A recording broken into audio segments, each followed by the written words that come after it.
What's up, guys? Welcome to the Studley News Network. I'm Riven, And I'm Talos. and we're the Studley Boys. And today we have a big episode for you guys. Sony just released its Future of Games showcase, and they dropped some juicy details regarding the PlayStation 5 and some of its games. But before that, if you enjoy our content, you can always support us by liking and subscribing. And if you want, comment down below. What did you guys think about the press conference? And guys, while you're down there, today's video is sponsored by our Amazon affiliate links. If you guys want to support us, link in the description for basically all the equipment that we use, whether it be keyboards, mice, laptops, and if you guys are interested in like live streaming yourself or how we do it, any clicks on that, any support on that, we go back into you guys. So definitely thank you guys for all the support and love. And I guess on to the news. It's July 11, 2020. Let's get on with the news. Let's do it!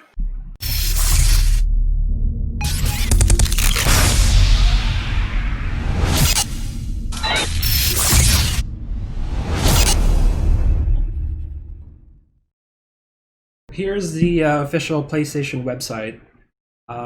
Sony released its Future Games showcase, and they dropped details regarding the games and the appearance of the actual PlayStation 5 itself.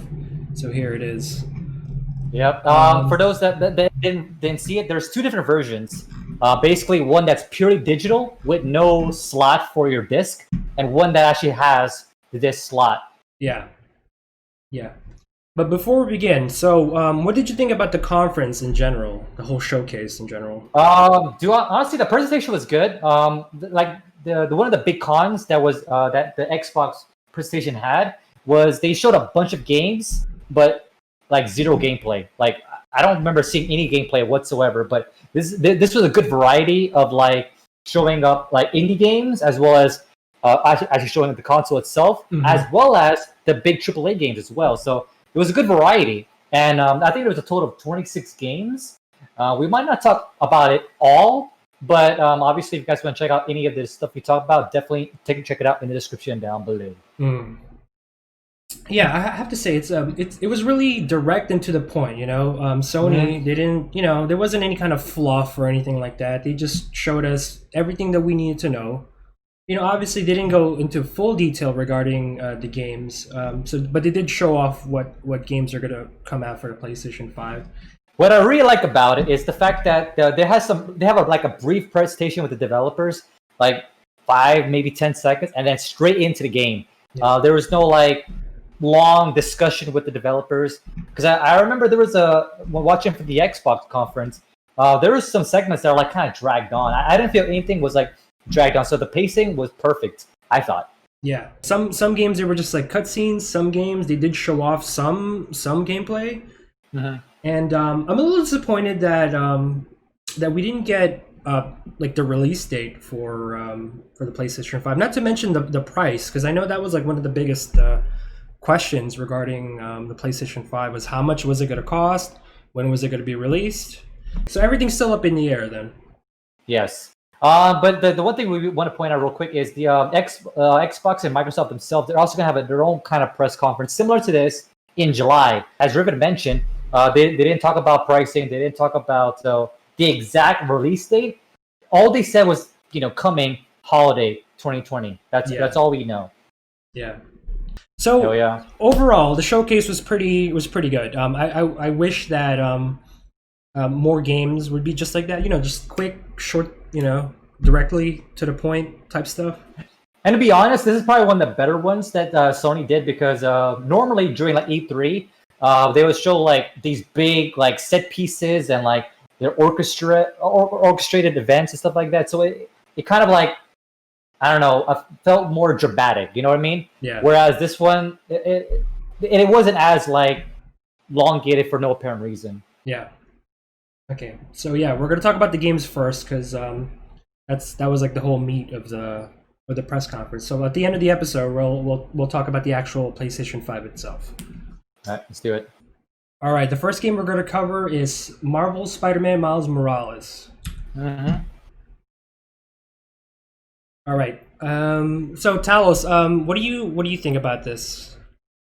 Yeah, because I think we talked about it before, but I don't think you haven't played any of the Insomniac, the original Spider-Man that came out. Yeah. I'm not sure it came out last year or the year before, but I loved it. It was one of those great Marvel games that features Spider-Man and his swinging abilities.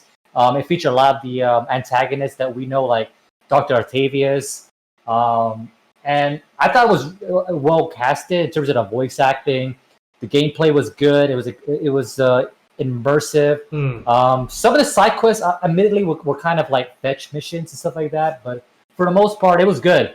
And now that they're bringing here with Miles Morales, it kind of brought like a fan favorite, I think, into the Spider-Man Spider-Verse here. It kind of seems to me like more of like an expansion because a lot of the gameplay looks pretty similar as we see here. But for the most part, I'm still going to be excited to play it.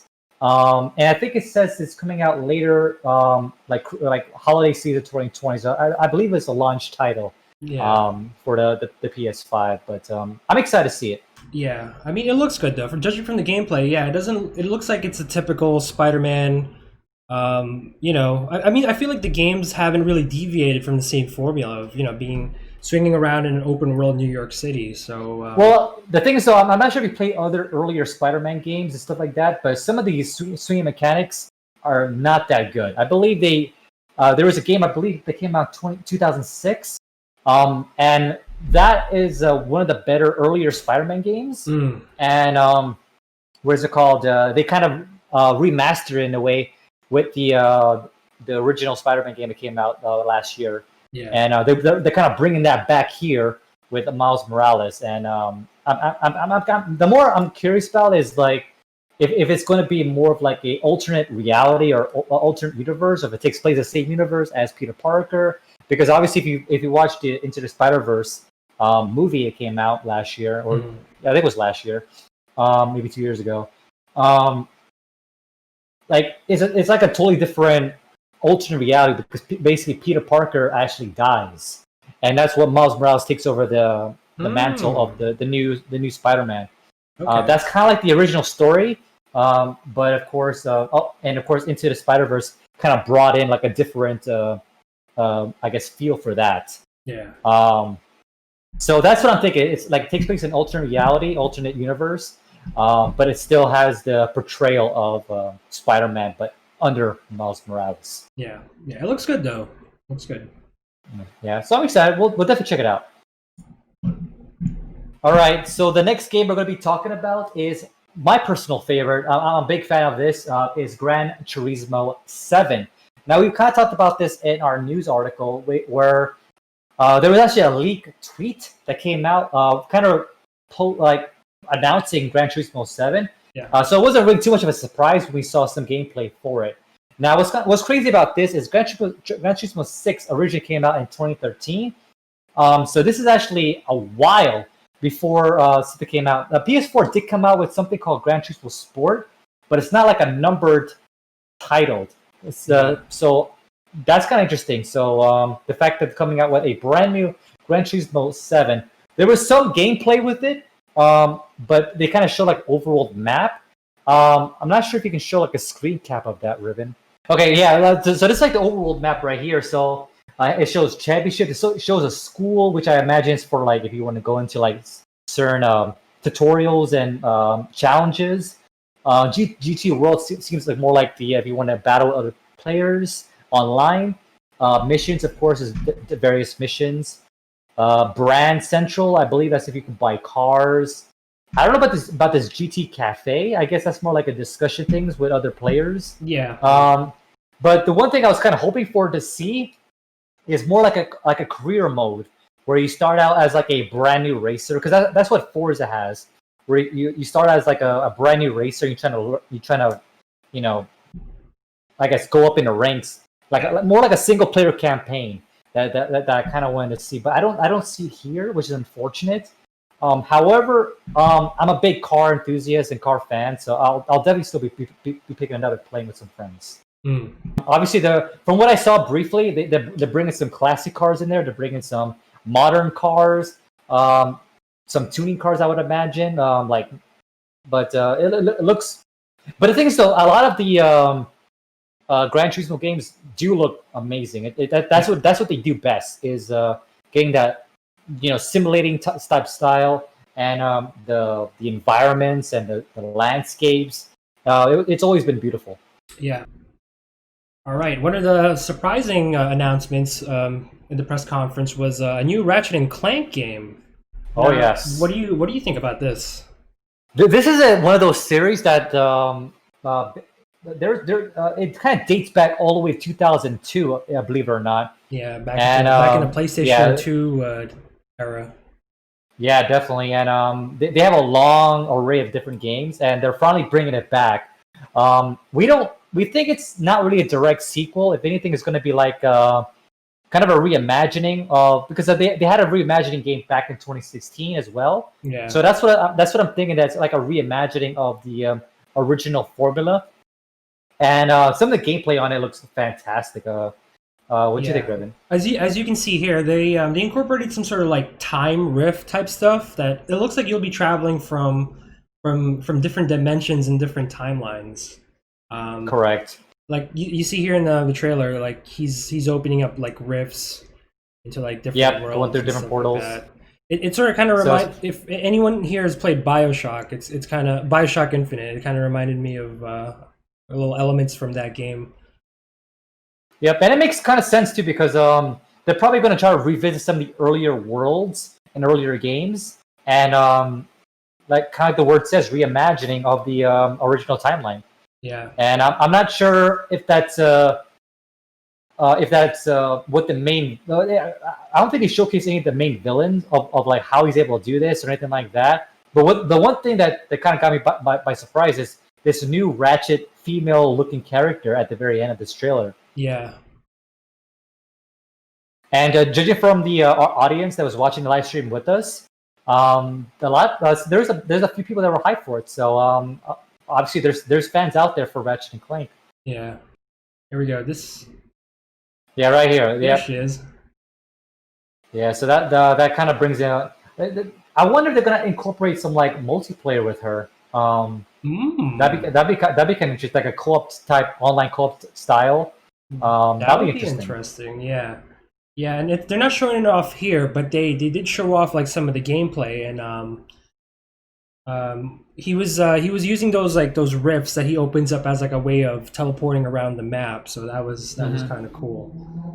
That is cool. Yeah. So that ability itself opens up, in my opinion, like interesting puzzle solving type stuff. I don't know if Ratchet and Clank is known for puzzles or something like that, but I could see them doing pretty creative things with that teleport. Okay, there's one game we're going to cover just really quickly here, and it's Project Athia, which was from Square Enix. Yeah, from Square Enix. I was surprised that Square Enix had a game on here, but yeah, let's take a look at the trailer real quickly. Now they said it was specifically designed for the PlayStation 5. Yes, and, whatever that means. Yeah. And some of the gameplay actually, it kind of looked like that Unreal 5 demo because of how well it looked. Yeah, here we go. Yeah.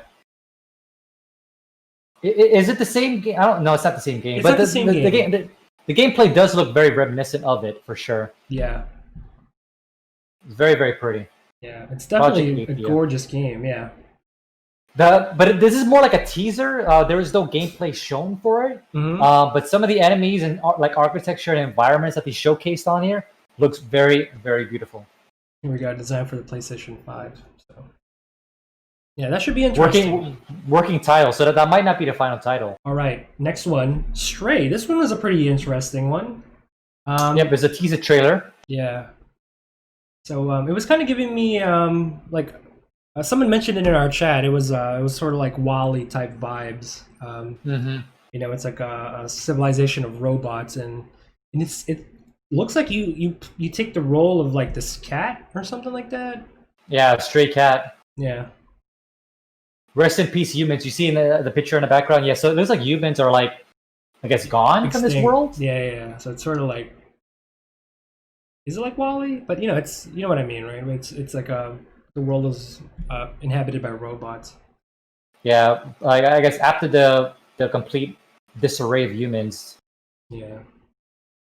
Yeah, it's very interesting though. No gameplay was shown for this teaser, but we'll be on the lookout for it though. Yeah. Looks kind of cute though. I'm not gonna lie. That's adorable. You play as a cat. Who doesn't like that?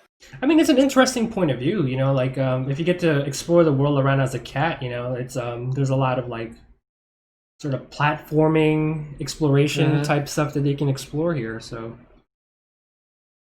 it should be interesting. Yep. It looks like a There's the backpack or something like that.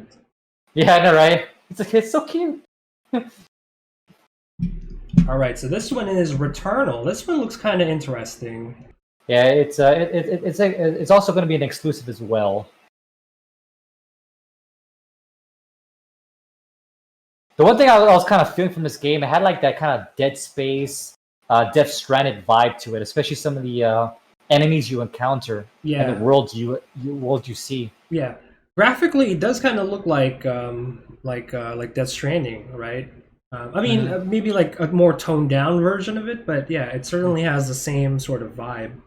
And it also kind of featured like almost like a Groundhog's. What's it called? Groundhog's Day. Groundhog's Day type thing. Yeah. With the whole waking up and like the character mentions something about like, oh, it's happening again. So I'm not sure if that's going to be a big gameplay or that's just how that cutscene was portrayed. There was some gameplay featured, but for the most part, it was all cinematics and CG. I see some gameplay right here, and some of the enemies look very, very crazy. Yeah. And she's like by herself too, so that just kind of. I wonder if it's sort of there's sort of like some survival horror type thing to it. Yeah, I kind of felt like that too, but like action maybe oriented as well. Yeah, but it does seem like it's more like action based though. But definitely be on the lookout for this. All right, the next game we're going to talk about here is a cute little game. Those who are familiar with Little Big Planet is Sackboy, a big adventure. This is almost. I think it's going to be kind of like set apart from the Little Big Planet universe. Obviously, it features Sackboy, and it also features like a 4-player co-op style, almost like a dungeon crawler type game, and also platforming and puzzles. The last Little Big Planet was like back in 2014 for like a launch title for PS4. Yeah. So it's been a long time since we've seen Sackboy back in, big adventure. Yeah. So I'm guessing it's like sort of like platformer puzzle or something like that. Definitely, yeah. Have you played the Little Big Planet games? It has that same vibe. I have not. Yeah, so definitely a lot of puzzles, a lot of like going around and making sure that you solve and get to the next level. And the fact that it's a 4-player co-op style, that's also kind of cool. You can like tune in with your friends and play these like you can actually customize your character as well, different costumes and stuff like that. And it's just a little fun to think, cute family friendly type game to play with your friends. Yeah. So here's some clips of the multiplayer.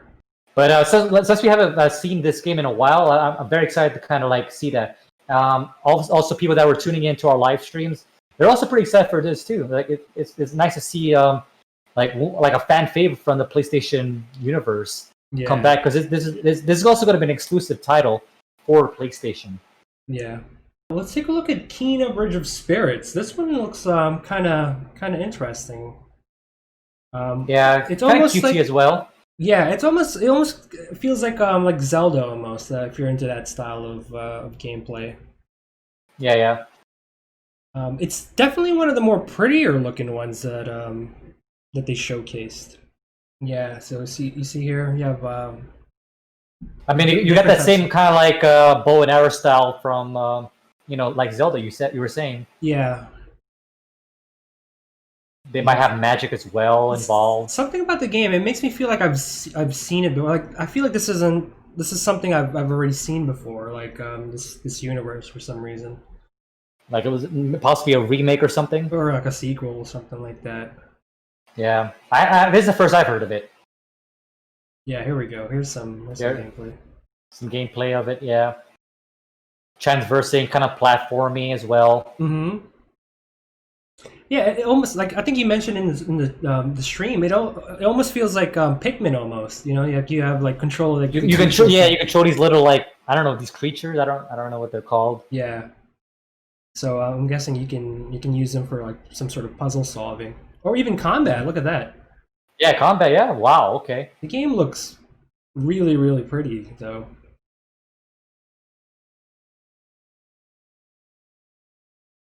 Oh, got a special ability there. Yeah. Ooh, It's interesting. interesting. It's very interesting. So Yeah, looking forward to finding out more about this one. Alrighty, let's take a look at this one, Ghostwire Tokyo. this looks really good, dude. I was very hyped when I saw this game. The music was awesome from what I heard. The gameplay looked amazing. The environment, the game. It just I'm just fascinated with like anything Tokyo and survivor horror feel to it. Yeah. It looked nice. Yeah, and it looks like they seem to have captured like, you know, The essence. of Japan or. Yeah, it's so freaky, dude. With the headless cheerleader. Now I remember watching it was like an E3 or something like that. Like a couple of the developers and like I think the artistic directors were talking about this game, and they seem to make it look like it was like a survival horror, but judging from the gameplay here, it kind of looks like More action, right? yeah, like More fast pace. Mm-hmm. I mean, maybe it's like a combination of both. Maybe like the cutscenes are kind of like more scary. Maybe certain areas are like survival, but for the most part, once you start learning, like it's kind of like with Resident Evil. Like once you get like a certain amount of like weapons and abilities, it doesn't feel like a survivor game anymore. But maybe initially, you have that more survival instinct feel to it. Possibly. Yeah, and it seems like you have like all these like different types of powers and stuff like that you can use. Yep. And the enemies and like the enemy styles and way it looks really good. Like yeah, you never think about fighting a headless cheerleader. Yeah, or a schoolgirl. All right, next up is Godfall. Yeah, it's a big title. That we kind of briefly talked about that in our Gusteli News Network episode before, but now we actually see some gameplay as well as cinematics here. Yeah. So from what we're seeing here, it kind of looks like I want to say almost like if anyone's ever played it, Kingdoms of Amalur. It kind of looks like that. Oh yeah, that's a good example. Yeah. Yeah. I mean, maybe God of War a little bit as well. Yeah, definitely hack and slash. I'm not sure if these characters have like certain abilities. They haven't really showed too much gameplay in terms of like there's any special abilities. Yeah. But I would imagine there's some kind of like RPG elements with that. It was kind of hard to tell, like because they were playing some copyrighted music, more like a hip hop vibe to it, and it kind of made it less serious in some regards. Yeah. But like I kind of want it to be like a little more epic, but from what we saw so far, it looked interesting enough. So we'll be looking out for it. Holiday 2020. It looks like it's going to be a launch title for the PS5. So here's like one of the bigger ones, the bigger reveals: Demon Souls for the PlayStation 5. Yes. See, I'm not judging from one of our viewers that was tuning in, this is a prequel to Dark Souls. Yes. Yeah. I mean, this is what started that whole line of games that are like incredibly difficult. Correct. Which everyone calls the Souls game, right? Now, judging from this, it looks beautiful. Look at the environments, the cinematics, the way the snow moves in the mountains here. Yeah, look at this scene. Look at that. Oh, it's just so beautiful. I didn't even think about that it would be like a Demon Souls game. I thought it might have been like more like a fantasy game. Mm-hmm. And then we saw this, so like, yeah, it's definitely not fantasy. It's something more than that. Definitely fantasy, but more like darker fantasy, I guess you can call it. Me and Riven, we're not too familiar with the Souls universe. Yeah. I personally haven't played any of the Souls games because I suck at Souls games. Yeah. I don't know about you, Riven, but I appreciate those who do well and showcase those in their live streams. Yeah. Yeah, the game cinematically really, really good. Yeah, though. cinematically, yeah, agreed. There we go, Demon Souls. Is there a release date? Yeah, they didn't really show any gameplay, so No. We'll keep you guys updated on that. But I'm guessing if it's anything like Dark Souls, it's you guys know what to expect already. All right, so this next game, this one I'm kind of looking forward to actually. This one is a big fan of Arcane Studios. Yeah. Well, here's the thing. I didn't know this was from Arcane Studios, so when I was like looking at it, I something about it, like the art style, looked familiar, and I realized it did kind of look like Dishonored. Mm-hmm. And but yeah, it turned out it was a game by Arcane Studios. They developed Dishonored, which I loved, Dishonored 1 and 2, and yeah, knowing that, I'm definitely looking forward to this. This might be a potential live stream for us as well. Oh, see, it even has like the sort of teleport ability that Corvo has in Dishonored.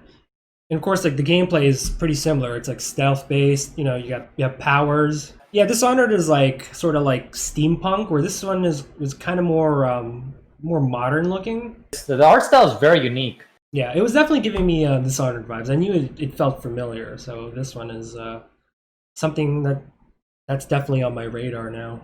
Damn, I kind of want to say it's just like a reskinned Dishonored actually. Like a lot of the powers look similar.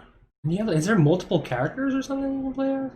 I think there is. I think there's like this female character and also a male character you control, I believe. Yeah, they were showing you like a list of like the faces of like a bunch of people. I don't know. Those are like all playable characters. Oh, maybe it's like a whole bunch of assassins just all trying to kill each other or something. Oh, that's good. That's good. Yeah, it's good. Bethesda software. Be on the lookout.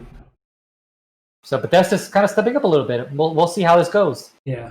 All right, the big one that big surprise for me is Resident Evil 8 Village. I believe it's called Village Resident Evil, but it's the 8th installment in the Resident Evil franchise. When I first saw this, it kind of had like almost like a Silent Hill vibe-ish, or at least a scary game horror vibe. But I wasn't sure if it didn't feel Resident Evil. That's the big key factor that I want to kind of point out.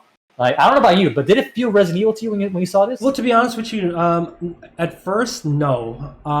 Like leading up to this, there were rumors about a possible Silent Hill sequel, like Silent Hill 5. So we were sort of anticipating to see Silent Hill. So I thought this was it, but this didn't even really look like a Silent Hill game either.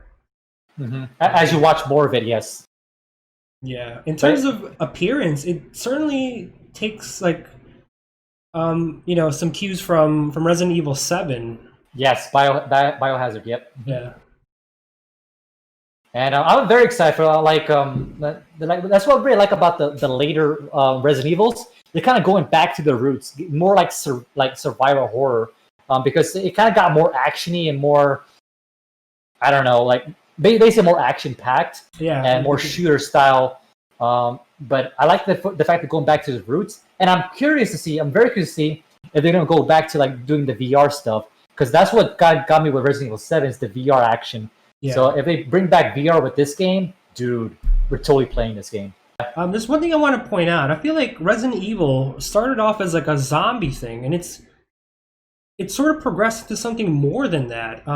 Yeah, like they're doing like witchcraft and stuff. Yeah, there's like a stronger emphasis on the supernatural here. It's not about zombies anymore. It's it was like a zombie apocalypse created by like like a virus, right? So there was like some sort of science element, but it's now turned into like something supernatural. Yeah. I mean, that one enemy that we saw there previously, it kind of looked like almost like a werewolf. Yeah, it was like a werewolf. I'm like, what?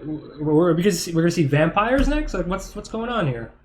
I don't know, but I'm still excited. We'll definitely keep you posted once we learn more. But I was not expecting Resident Evil here.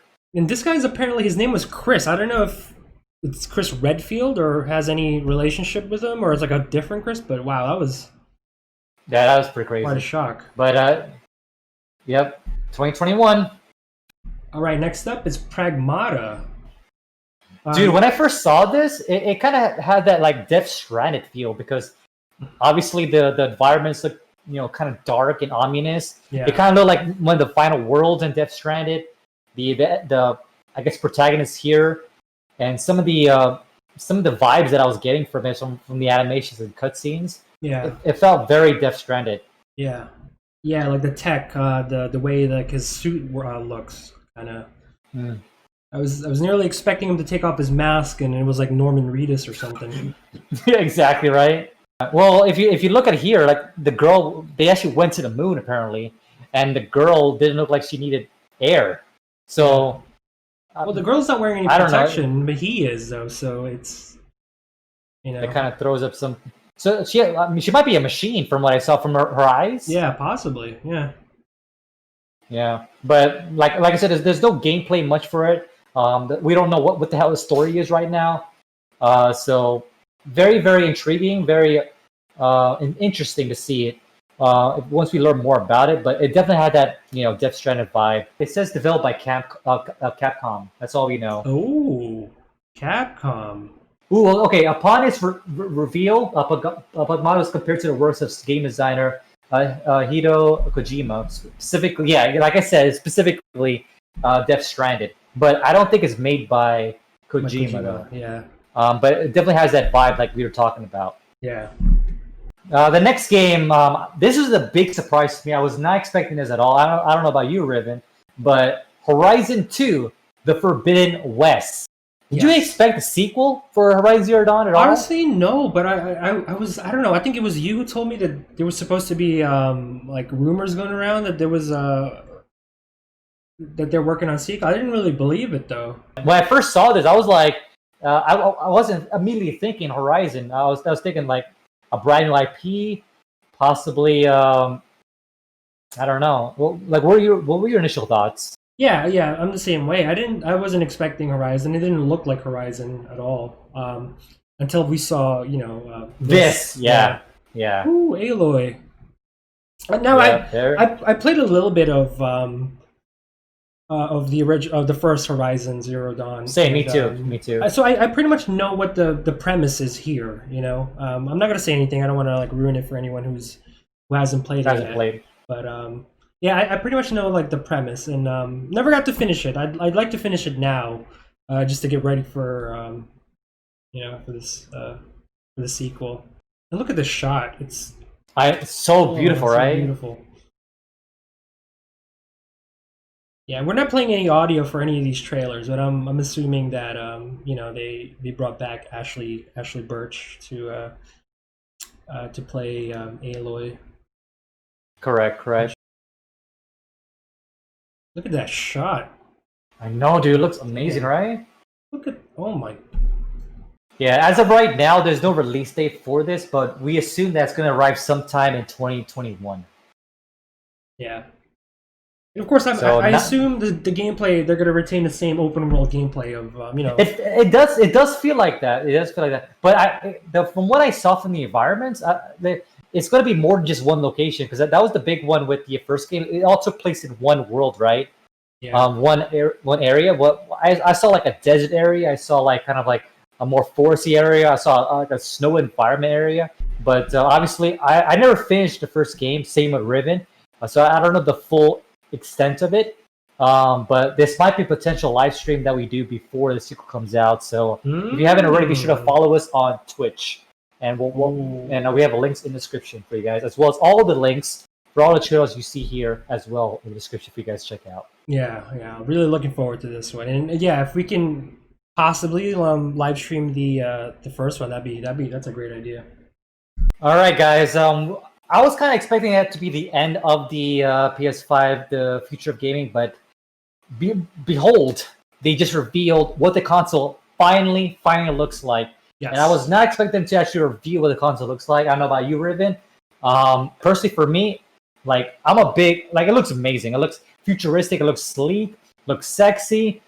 They reveal what the camera looks like as well. Overall, I'm very happy with it. Yeah, I was definitely expecting them to at least show off what the PlayStation 5 looks like, and they did. And it was a nice little ending to the press conference. The big thing is that there's two different versions. I didn't believe it at first, but one of our viewers during our live stream mentioned it. That it's going to be two different versions. Yeah. One that's purely digital, and one, of course, that has that disc tray or that disc slot. Yeah. So for those who still are going to buy physical games, suggested to get that version. But if you're going to go purely digital, then it's best to just get the digital version. Here's why I really want to know the price. Like, what's the price difference between these two? And I'm assuming that the one with the Blu-ray drive is going to be a little bit more expensive. The biggest question I have in mind is like I'm kind of both physical and digital, so it'd be hard for me to go strictly digital.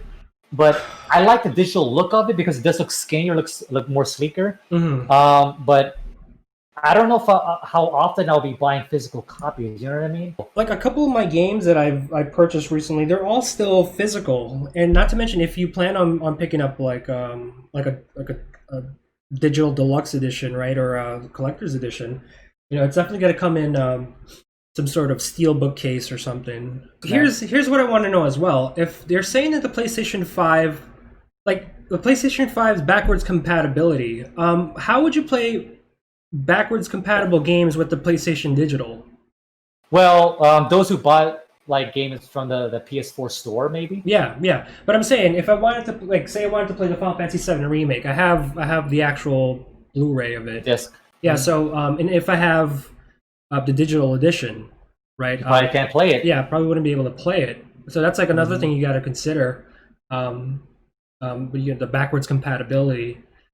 Also, like a big thing too is we still don't know what the price of the systems are. Either or, yeah. If it's really, really expensive, I might just go with the digital. If it saves me like $100. I don't think it'll be that much. I mean, if anything, it might be $50 difference. I doubt it'll be $100 different. That to me, that wouldn't make too much sense, unless, like we talked about, there's different storage capacities. Yeah, before we go, we'll do a quick comparison to PlayStation 5 and Xbox Series X. So here's this IGN article. Here's the thing: they're pretty much similar. If anyone wants to take a look at the chart, I'll leave it down in the description, the link. But for the most part, they're pretty similar. But didn't you mention before that the speed is faster? Yeah. So let's point out some of the ones that do stand out. Are different. There. Yeah, the data transfer speed. PlayStation 5 is 5.5 gigabytes per second raw, versus the Xbox Series X, 2.4 gigabytes per second raw. Now here's like another interesting thing I wanted to point out: the storage space. Right. So the PlayStation 5 storage space. Custom 825 gigabytes SSD storage, whereas the Xbox is 1 terabyte. You know what I'm thinking? I'm not sure if this is true or not, but maybe it is 1 terabyte, but 125 of it, or whatever the difference is, is for the actual system storage, like the actual PS4 system. Yeah. So it might still be 1 terabyte. Yeah, that's like that's like the remaining if you take out like the operating software, right? That's not been proven yet, but that's what I'm thinking. Yeah. It kind of sounds like you have to buy a proprietary Xbox SSD expansion if you want more memory. That's what it sounds like to me. Right. Whereas the PlayStation 5 is you can buy whatever. As long as you format it to the PS5, it should be compatible with the PS5 external storage. Right. PlayStation 5 will allow you to choose which part of the game you download first, which also lets you delete the part of the game's save data. Rather than deleting the whole game, you can remove the multiplayer or campaign if you're finished with it. That's actually kind of cool. Oh. So that's actually really... Yeah, so if you're playing, like, say, like Last of Us, for example, right? And you're done with, like, the main campaign, you're finished with it, but you enjoy, like, the multiplayer... You just delete it, make some room for your internal storage, and then just have the I mean that's a cool feature in itself. But personally, I don't like deleting, and because I might want to eventually reinstall it. Depending on how fast it takes to reinstall games, it might not be such a big burden. But for me, I just want more storage, man. 825 gigs is just not enough, dude. Yeah. Final thoughts. Basically, I'm excited, but we have to know the price, man. Gotta know the price. That's the big kicker right now. How much is this PS5? Is it comparable with the Xbox Series X? Will it compete? Obviously, we saw a bunch of exclusive titles, which is good. But I don't think most of them, if not all of them, will be at launch. Well, we don't know what launch titles are right now. As of right now, that's still kind of up in the air. So I'm very curious to see about launch titles. I'm curious to see how much it is. And maybe there's alternate versions, like a full blacked out version, like I mentioned earlier, for the console. Yeah. So that's all I got. It's interesting that they're pretty much like equal in terms of hardware, but as far as we see here, yes. Yeah, but in the end, the none of that really matters because the PlayStation 5's library of games right now is looking good. Like the games that were announced today at the showcase, that's just like the tip of the iceberg. There's still more to be had, and most of those are all exclusive PlayStation 4 games. So yep. I don't know, man. The PlayStation 5 right now is looking really, really strong. We're just gonna have to wait till July for Microsoft's press conference. Maybe they might release showcase a couple of games, but right now the PlayStation 5 is looking really, really good. The gaming landscape right now is a very exciting place to be in. Yep. Still a lot to be announced. Yeah. But they at least gave us some information here to keep our mouths watering, right? Definitely. And the Xbox will be coming out with Microsoft will be coming out with like a press conference in July sometime. Correct. So we're gonna get more information on the Xbox. But we briefly talked about this, but there's a bunch of other conferences coming out later this year as well with Ubisoft, EA. There's also CG Project Red as well. They're coming out with their own conference. But we may or may not cover. At least we won't actually live stream the event. Maybe it depends on how much free time you have. Yeah. But if you guys do want to check out the live streams for the PS5, we have a link in the description as well. And also, of course, all the articles and videos and trailers will also be in the description if you guys check out as well. All right, that's it for the news for now. Thank you guys for watching, and stay tuned. We'll try to keep you guys updated on future details regarding the PlayStation 5. And as always, if you liked our video, you can always support us by liking and subscribing. And comment down below, what do you guys think about the PlayStation 5? What games are you guys looking forward to? And also, too, guys, while you're down there, be sure to check out today's sponsor of the video, our Amazon affiliate links. Basically, if you guys are interested in like how we do our recording sessions, whether it be for this video or whether it be for our live streams, definitely check out Amazon links down below. Click it, see what you're interested in buying. And basically, also, too, if you haven't already done so, be sure to check out our Instagram as well, where all our clips and highlights from our Twitch replays will go on there. And that's pretty much all I got. This is Riven and Talos signing out. See you guys later. Later, guys. See you next time.